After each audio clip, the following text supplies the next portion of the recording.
Assalamualaikum warahmatullahi wabarakatuh. Di video kali ini kita akan melanjutkan kembali video yang sebelumnya telah kita bahas, yaitu yang ada di sini ya. Dan masih mengenai transaksi khusus yang ada pada perusahaan kantor pusat dan kantor cabang. Nah, untuk saat ini yang akan kita fokuskan adalah mengenai harga transfer yang selalu berada di atas biaya perolehan.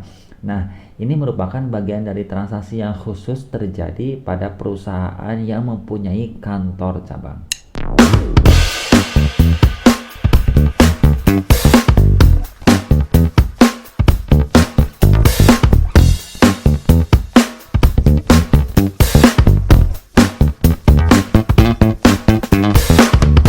Sebelumnya kita telah membahas dua materi mengenai transaksi khusus, yaitu mengenai transfer aset, kemudian yang keduanya mengenai biaya angkut atas angkutan barang ataupun persediaan barang dagangan dari kantor pusat ke kantor cabang ataupun dari kantor cabang ke kantor cabang lagi.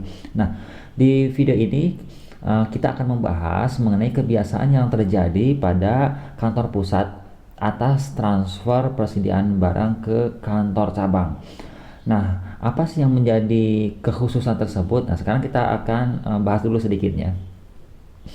Nah, pengiriman barang dari kantor pusat itu sering dibebankan ke kantor cabang, ya, dengan harga lebih besar dari biaya perolehan barang di kantor pusat. Selisih antara harga perolehan dengan harga transfer barang dagangan dicatat di rekening kantor pusat, yaitu laba belum direalisasi ataupun cadangan kelebihan harga. Nah, itu yang dimaksud dengan harga transfer itu yang di atas biaya perolehannya. Jadi, singkat cerita adalah kalau perusahaan kantor pusat itu mengirimkan persediaan barang dagangan ke cabang, nah, ternyata kantor pusat juga menginginkan bahwa pada saat mentransfer barang tersebut, pusat ingin ada labanya gitu. Jadi tidak beda dengan penjualan yang dilakukan ke pihak luar, ke pelanggan-pelanggannya gitu ya. Jadi pada saat kantor pusat mengirimkan persediaan barang ke kantor cabang juga, di situ akan ada markup harganya sehingga ada laba kotornya. Tapi laba kotor yang dimaksud di situ bukan laba kotor seperti pada penjualan yang dilakukan ke eksternal ataupun ke para pelanggannya. Tapi di situ dinamakan sebagai laba belum direalisasi, ya. Karena laba yang ada bukanlah laba yang terrealisasi. Karena transaksi antara kantor pusat dengan kantor cabang itu sama saja dengan dia bertransaksi dengan dirinya sendiri. Jadi tidak bisa dianggap sebagai laba yang telah terrealisasi. Nah, oleh karena itu, jika memang ingin bahwa persediaan tersebut ada laba kotornya ataupun ada labanya ya ataupun laba terrealisasi, maka kantor pusat harus menunggu cabang menjualnya ke pihak eksternal. Jadi seperti itu ceritanya. Oke, jadi sampai saat ini pada saat harga transfer yang diterima oleh cabang ternyata lebih besar, maka kelebihan tersebut belum dianggap sebagai laba, masih sebatas laba yang belum direalisasi. Mudah-mudahan penjelasannya yang singkat tersebut bisa lebih paham ya. Untuk kita lanjutkan ke contoh kasusnya.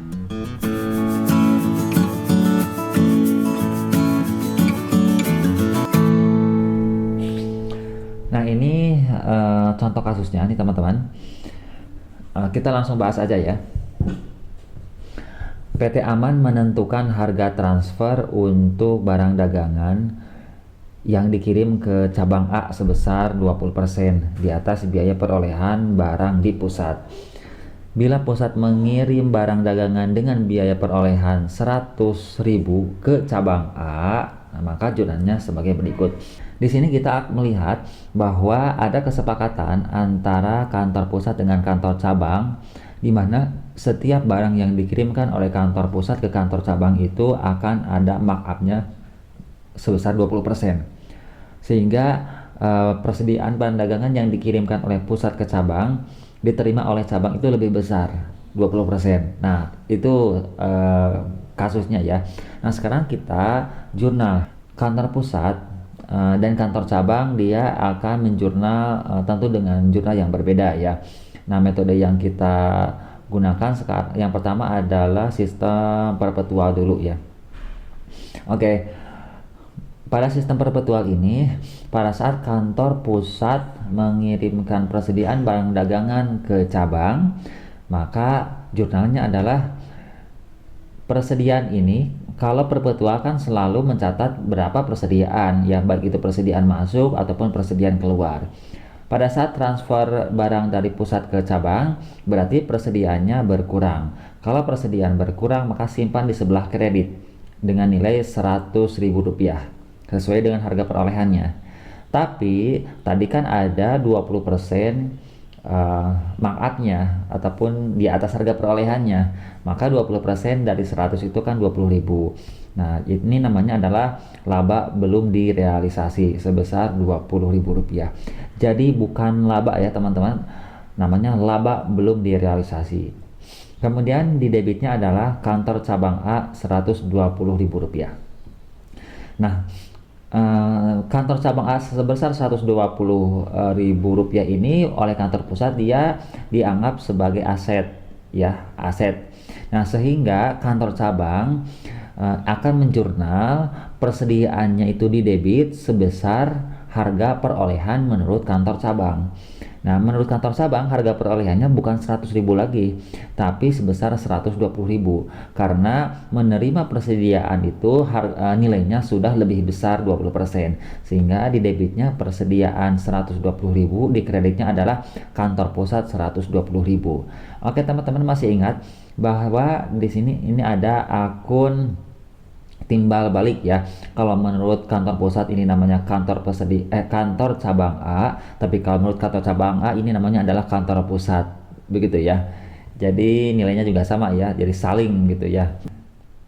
Berarti kalau menurut kantor pusat yang 120.000 ini namanya adalah investasi aset, tapi kalau menurut cabang posisinya di kredit ya. Kantor pusat 120.000 itu mirip dengan ekuitas. Oke, sekarang kita catat dengan metode yang kedua, yaitu metode fisik atau metode periodik. Nah, kalau menurut metode fisik itu tidak akan ada pencatatan persediaan, meskipun perusahaan ada mengakui adanya persediaan baik masuk ataupun keluar. Oke, kita catat di kantor pusat. Nah, pada saat mengirimkan barang ke cabang sebesar 100.000, maka pusat mencatatnya ini. Di kreditnya itu bukan persediaan, tapi pengiriman barang ke cabang A Rp100.000. Nah, baru yang lainnya sama. Laba belum direalisasi Rp20.000. Nah, di debitnya adalah kantor cabang A Rp120.000. Begitu juga dengan kantor cabang A. Jika kantor cabang A menerapkan metode fisik, maka di debitnya bukan persediaan ya, tapi pengiriman barang dari pusat 120.000. Di kreditnya adalah kantor pusat 120.000. Jadi bedanya seperti itu ya. Tidak ada pencatatan persediaan.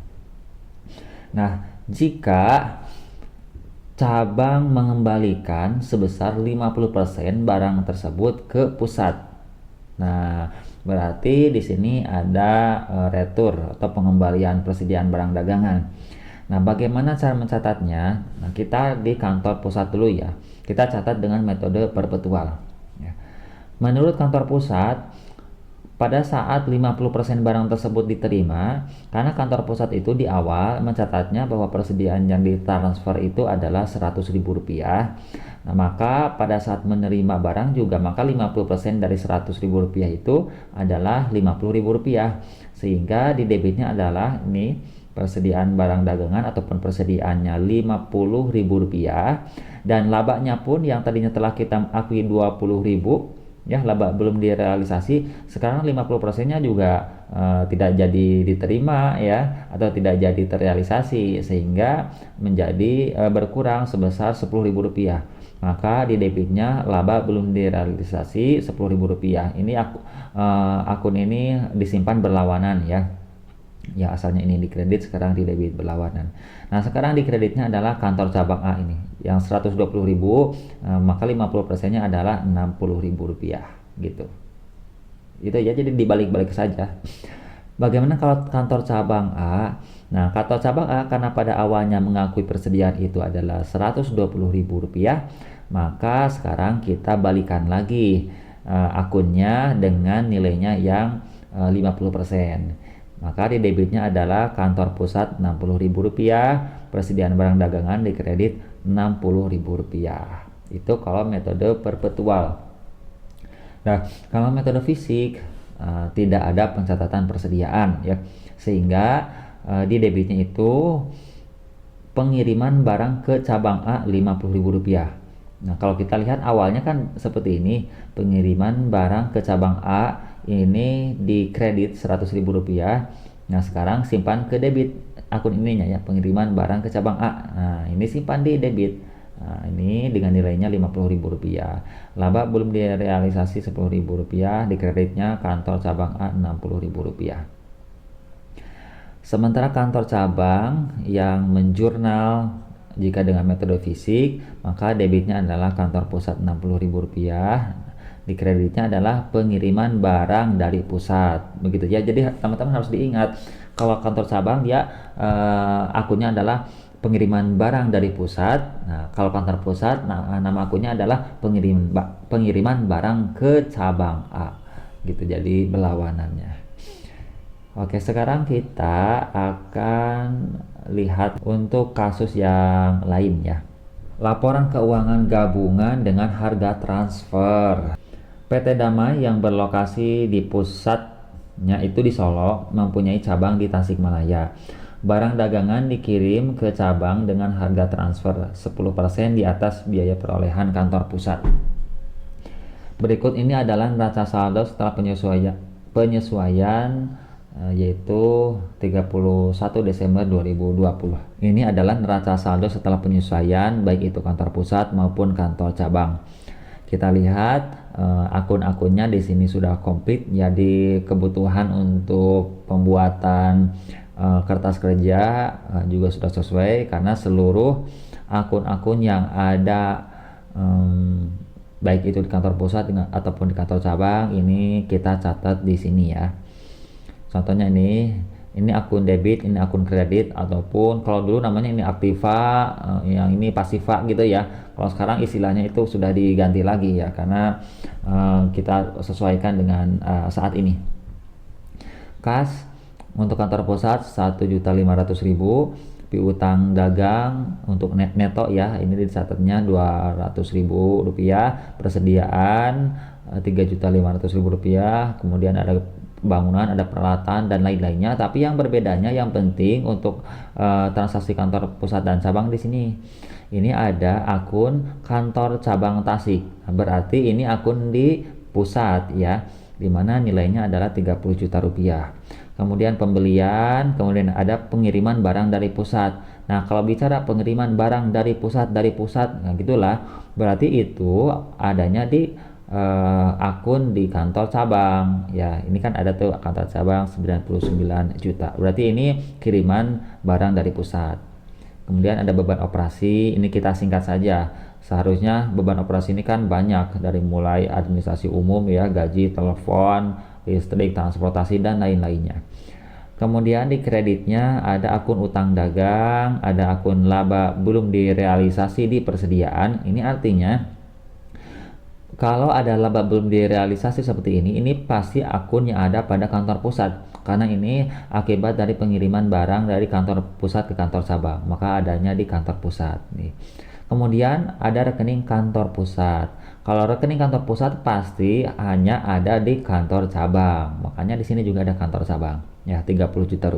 Ini sama dengan akun yang kalau di kantor pusat ini namanya kantor cabang Tasik, 30 juta. Kalau menurut kantor cabang Tasik namanya adalah kantor pusat, begitu ya. Kemudian modal saham, laba ditahan, ini semuanya ada di pusat ya, tidak ada di cabang. Kemudian penjualan, kemudian pengiriman barang ke cabang. Nah, ini pasti hanya ada di kantor pusat ya. Kalau pengiriman barang ke cabang pasti kantor pusat. Kalau pengiriman barang dari kantor pusat berarti adanya di kantor cabang, begitu ya. Penjelasan yang lain yaitu persediaan pada 31 Desember 2020 adalah Rp3 juta di kantor pusat. Nah, kalau persediaan yang tadi, yang ini nih, ini adalah persediaan awal. Nah, sementara kalau metode periodik, ini berarti metode periodik ya, bahwa persediaan itu kita lihat stock of name-nya. Ternyata di kantor pusat persediaan akhirnya itu adalah 3 juta. Dan di kantor cabang adalah 1.800.000 rupiah. Kemudian info lain, barang yang dibeli dari pihak luar oleh cabang adalah 300.000 rupiah di persediaan awal. Berarti di kantor cabang ini nih yang 2.500.000 rupiah itu, bahwa sebesar 300.000 itu dari pembelian eksternal ya.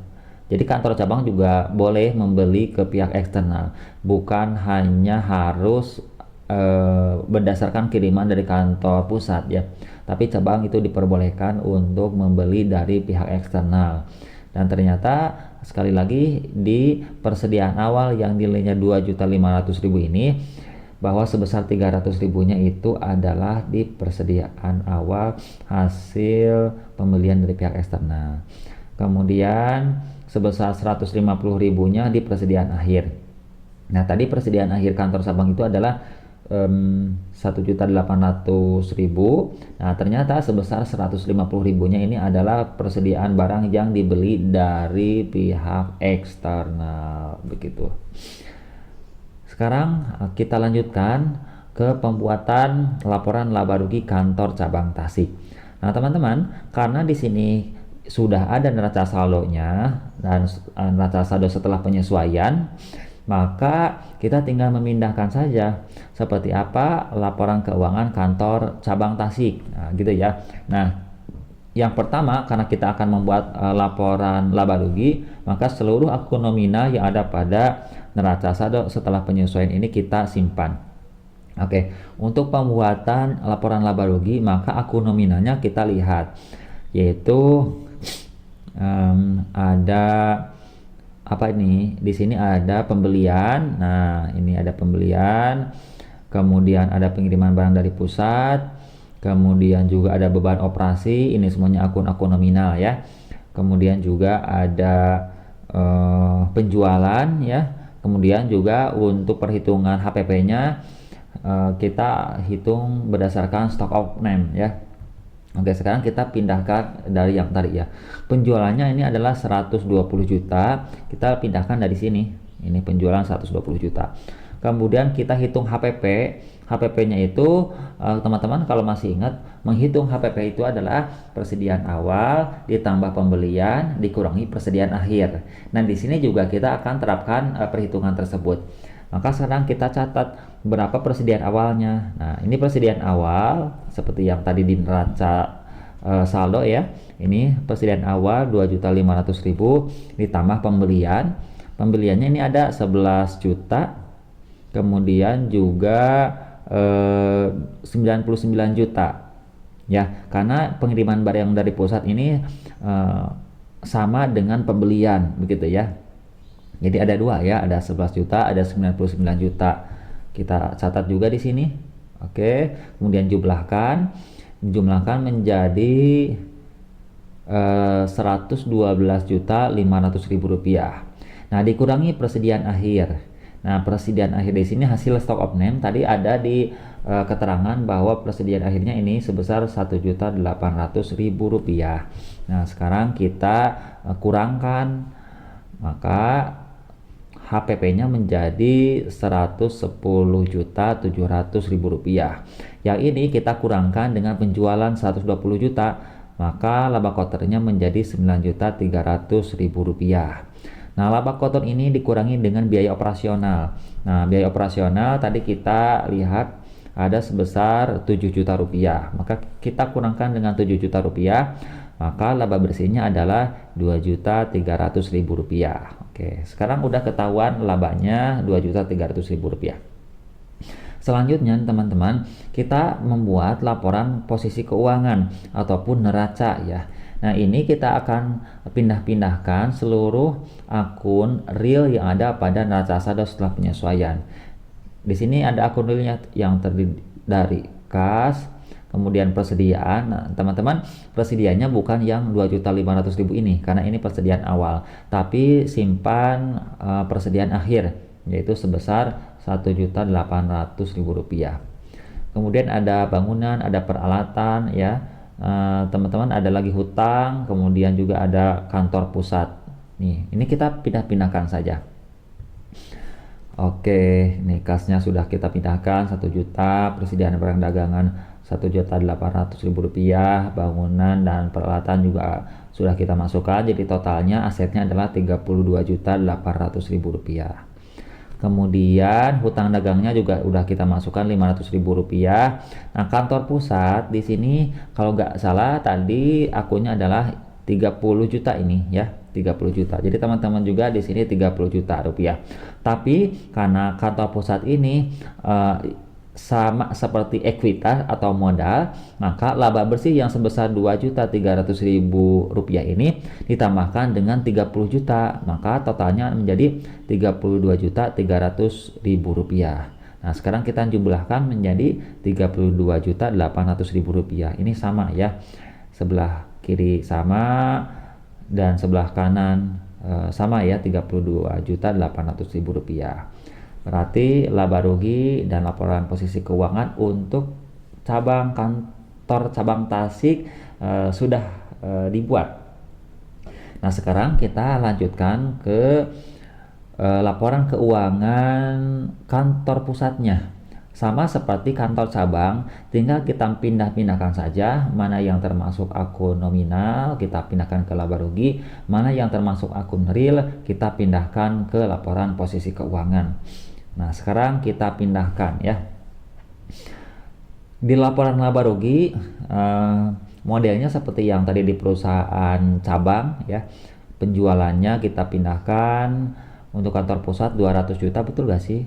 200 juta, oke, ini ada ya 200 juta rupiah penjualannya. Kemudian persediaan awalnya 3.500.000, pembeliannya 2.400.000 rupiah. Kemudian ada pengiriman barang ke cabang. Nih teman-teman, ada pengiriman barang ke cabang ini mirip dengan penjualan dan persediaannya berkurang kan. Nah, karena di kasus ada pengiriman barang ke cabang ini di akun kantor pusat, dan ini mirip dengan penjualan ya, mirip dengan penjualan meskipun itu bukan penjualan, tapi mirip dengan penjualan karena persediaannya tidak ada dan memang ditransfer ke perusahaan cabang.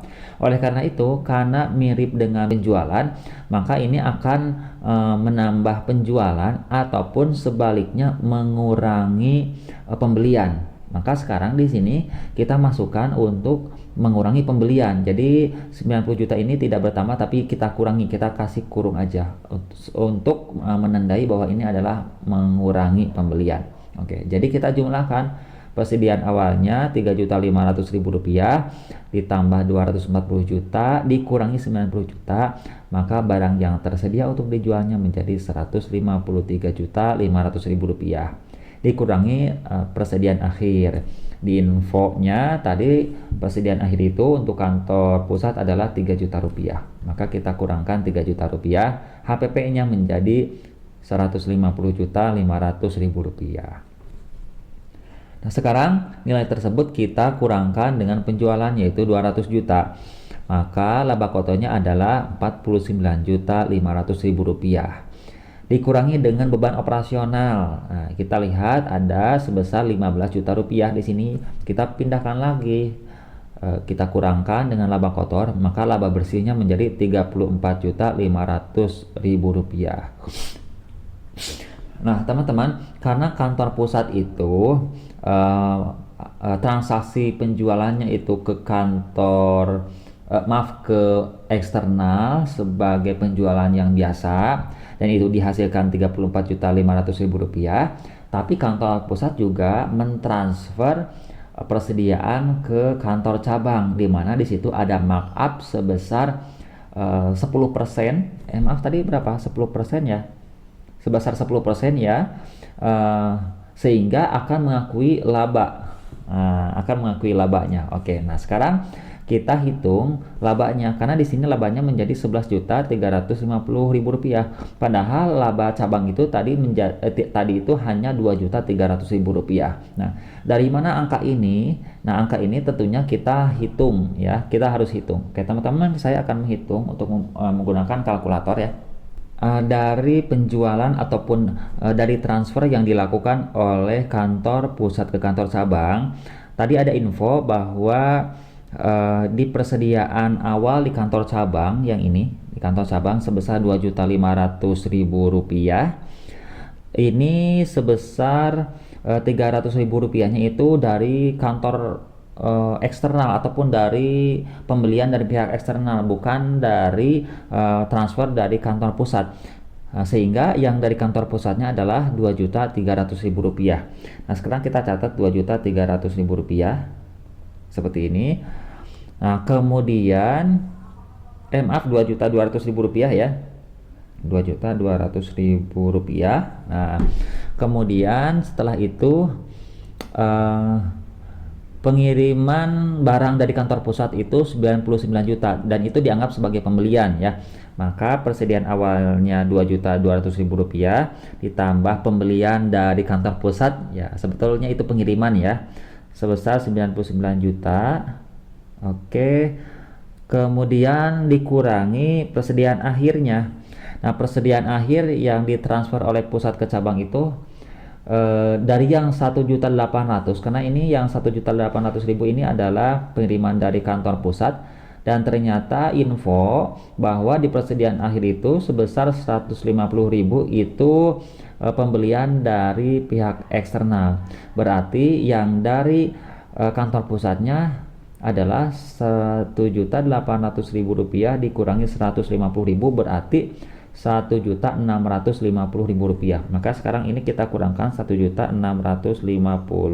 rupiah sama dengan 99.550.000 rupiah. Nah, inilah selama tahun 2020 hasil pembelian dari kantor pusat, atau lebih tepatnya hasil transfer dari kantor pusat. Nah, dan di sini akan ada labanya sebesar 10%. Jadi di dalamnya ada 10%-nya.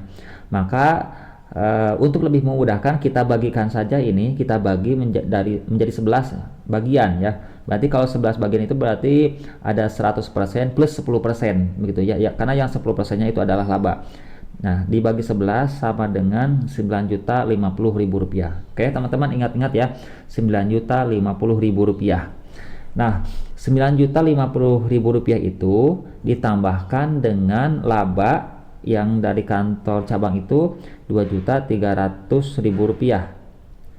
Nah, menjadi totalnya 11.350.000 rupiah. Nah, jadi teman-teman, laba bersih cabang ini menjadi 11.350.000 rupiah, bukan 2.300.000 rupiah, karena kantor pusat mengakui adanya transfer dari pusat ke kantor cabang atas persediaan barang dagangan yang markup-nya itu 10%.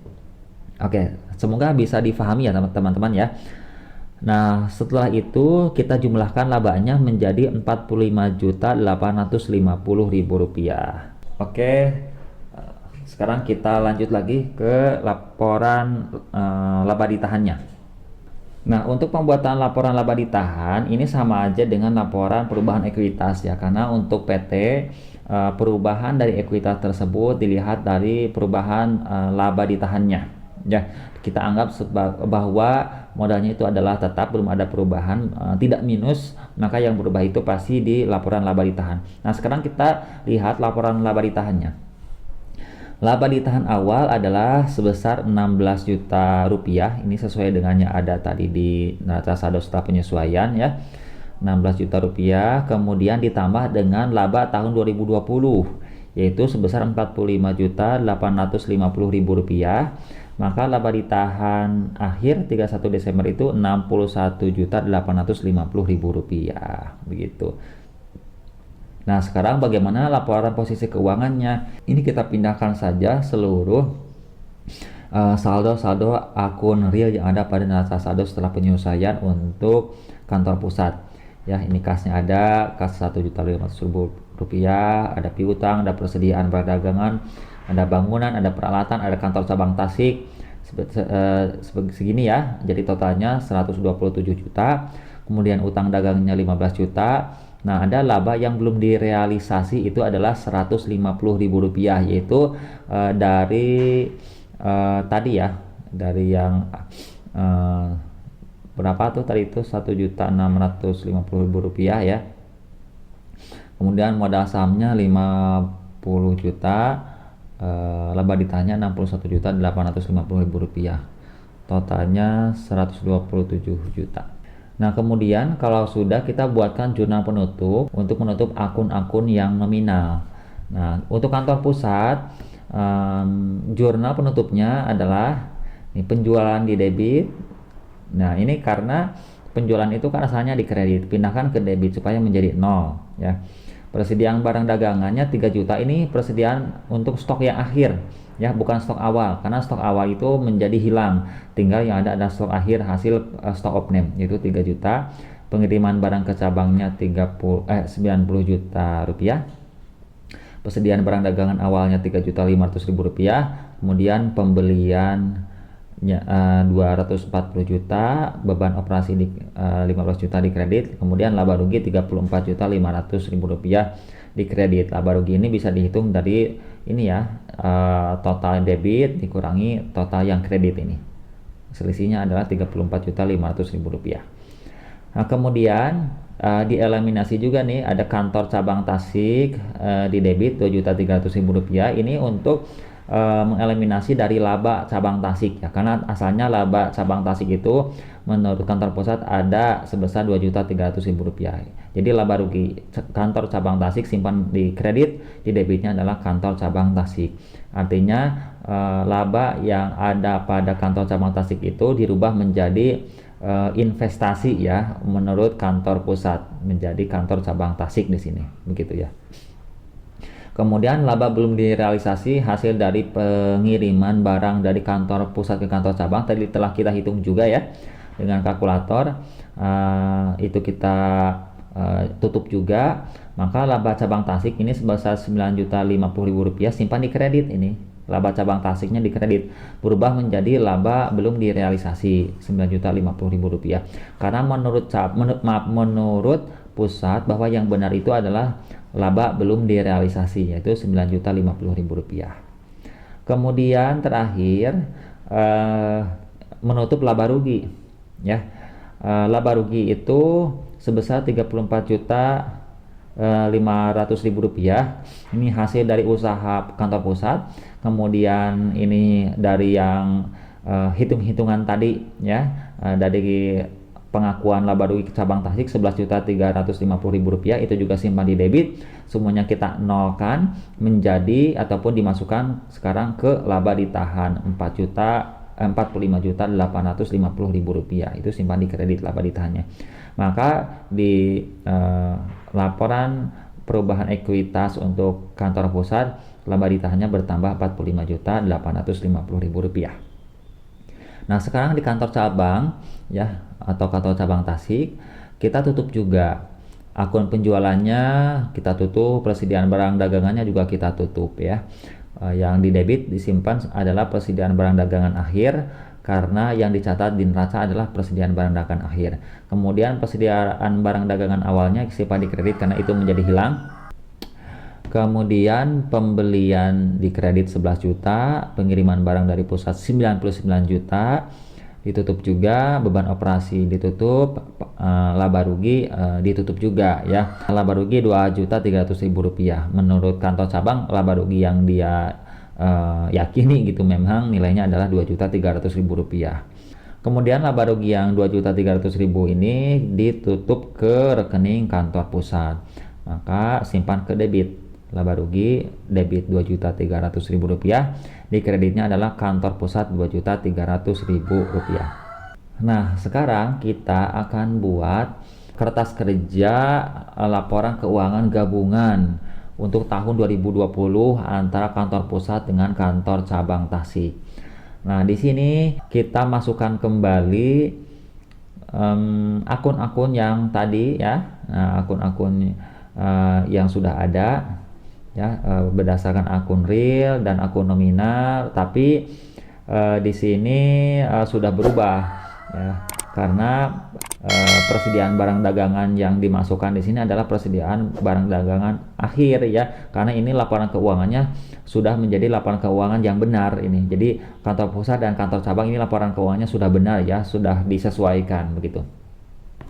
Nah, sekarang kita akan membuat jurnal eliminasi. Nah, teman-teman, kenapa kita mesti membuat jurnal eliminasi? Karena antara kantor pusat dengan kantor cabang itu terjadi transaksi, ya, di mana transaksi tersebut jika laporan keuangannya digabungkan maka tidak diakui sebagai transaksi. Misalkan seperti ini, ada pengiriman barang dari kantor pusat ke kantor cabang, ya, di mana kantor cabang tersebut menerima persediaannya yang sudah di markup, sehingga perusahaan kantor pusat mengakui adanya laba atau laba belum direalisasi. Nah, yang seperti itu tidak boleh ada pengakuan laba, karena kalau membuat laporan keuangan gabungan, menggabungkan antara pusat dan cabang itu sama aja transaksi yang tadi adalah sebagai transaksi fiktif, karena seolah-olah menjual kepada dirinya sendiri, dan itu tidak boleh. Nah, sekarang kita telah menemukan beberapa keterangan yang mempermudah kita untuk menganalisis, sehingga kita harus membuat jurnal eliminasi yang tidak boleh diakui sebagai transaksi antara kantor pusat dengan kantor cabang, begitu ya, jika kita membuat laporan keuangan gabungan. Yang pertama adalah kita harus mengeliminasi laba yang belum direalisasi di persediaan awal. Nah, karena tadi kita mengakui bahwa di persediaan awal itu yang ditransfer dari kantor pusat ke kantor cabang itu adalah Rp2.200.000 ya. Dan di dalam nilai Rp2.200.000 itu, di dalamnya ada 10%-nya itu laba ya, laba yang belum direalisasi, dan itu tidak boleh diakui sebagai laba direalisasi, bukan. Jadi harus dieliminasi ya. Maka eliminasi yang pertama adalah ini ya, di debitnya laba belum direalisasi, ini yang A ya. Kemudian di kreditnya adalah persediaan barang dagangan. Jadi jurnalnya gitu ya, laba belum direalisasi di debit, di kreditnya persediaan barang dagangan. Nah, teman-teman, yang Rp2.200.000 ini tinggal kita bagi 11, atau maaf, kita hitung aja 10/110-nya kali Rp2.200.000, maka nilainya pasti Rp200.000. Nah, itu kan oleh kantor pusat dianggap sebagai laba yang belum direalisasi, dan itu harus dieliminasi. Cara eliminasinya ini, di debitnya laba belum direalisasi, ini simpan di debit 200.000, di kreditnya persediaan barang dagangan ini. Oke.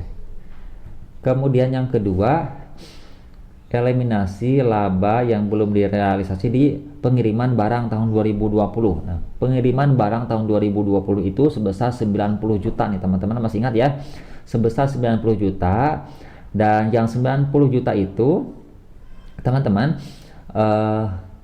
harus dieliminasi ya, karena tidak diakui adanya penjualan. Maka di debitnya adalah pengiriman barang dari pusat. Ini yang B, lihat, pengiriman barang dari pusat 90 juta rupiah, dan ada labanya, markupnya kan 10%, berarti 10% kali 90 juta itu adalah 9 juta. Nah, yang ini sebagai laba yang belum direalisasinya dieliminasi juga 9 juta.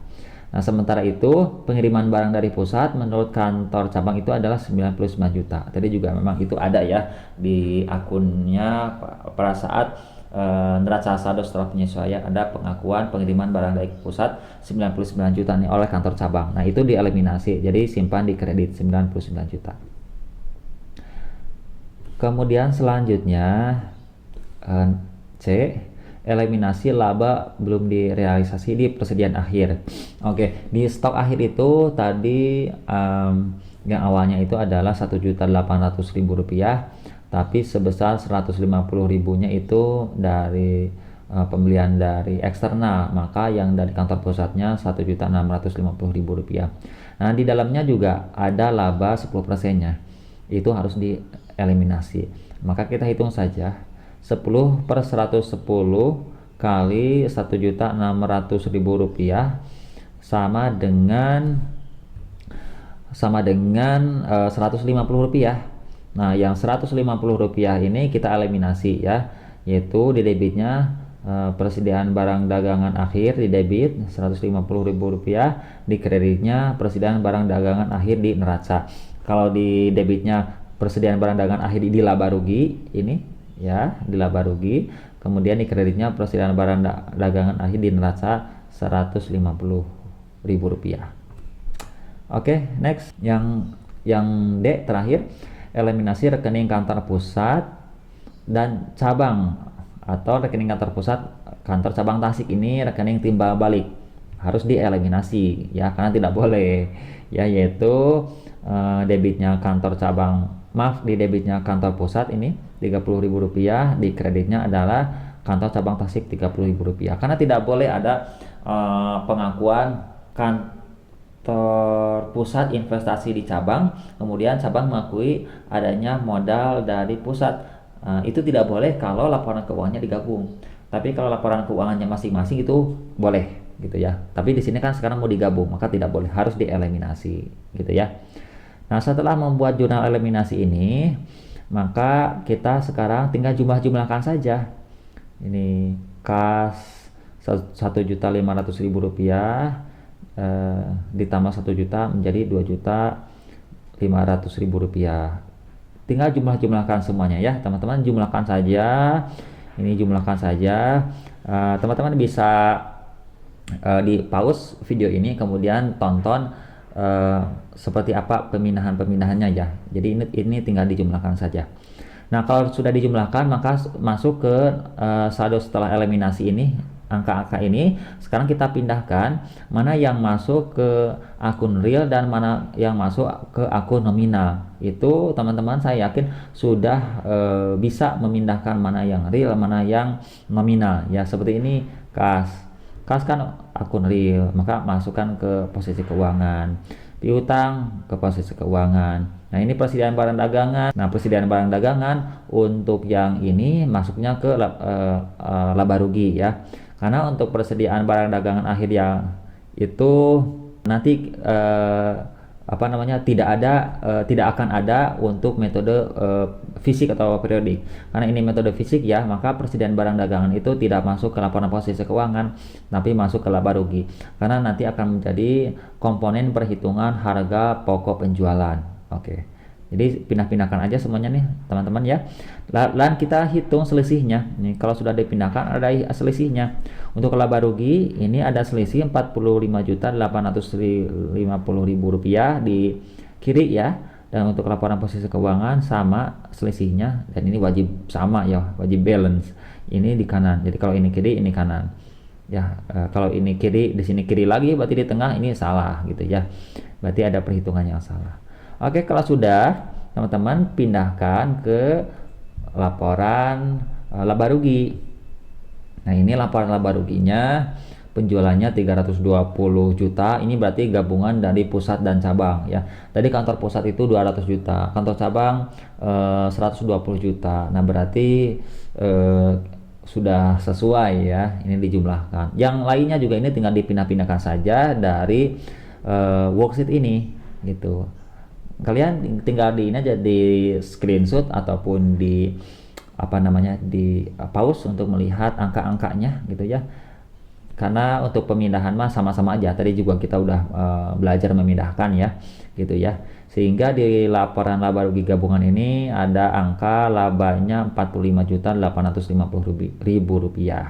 Kemudian di laporan posisi keuangan juga ini sudah dijumlah-jumlahkan dan totalnya menjadi Rp120.350.000. Ini juga sama ya, jadi sudah balance. Nah, ini PT Damai laporan laba rugi gabungan, yang di bawahnya PT Damai laporan posisi keuangan gabungan. Jadi memang ada tulisan gabungannya. Itu menunjukkan bahwa laporan keuangan yang dibuat ini adalah hasil penggabungan dari pusat dan cabang. Kalau teman-teman nyatatnya kayak gini, PT Damai laporan laba rugi tahun 2020, itu artinya laporan laba rugi ini berarti laporan laba rugi kantor pusat. Begitu ya. Tapi kalau gabungan harus ada tulisannya, PT Damai Laporan Laba Rugi Gabungan gitu ya. Jadi bedanya seperti itu. Jadi membaca laporan keuangan pun tidak boleh salah ya. Berarti akan ada 3 laporan keuangan. Itu laporan keuangan pusat, laporan keuangan cabang, dan laporan keuangan gabungan begitu. Oke. Nah, teman-teman, mudah-mudahan pembahasan kali ini cukup terbantu ya pemahaman kita mengenai akuntansi untuk kantor cabang dan kantor pusat transaksi khusus. Nah, teman-teman, kalau belum paham silakan diulang-ulang lagi video ini supaya menambah wawasan dan pengetahuan sekaligus pemahaman yang mendalam mengenai akuntansi kantor pusat dan kantor cabang. Terima kasih. Wabillahi taufiq walhidayah. Wassalamualaikum warahmatullahi wabarakatuh.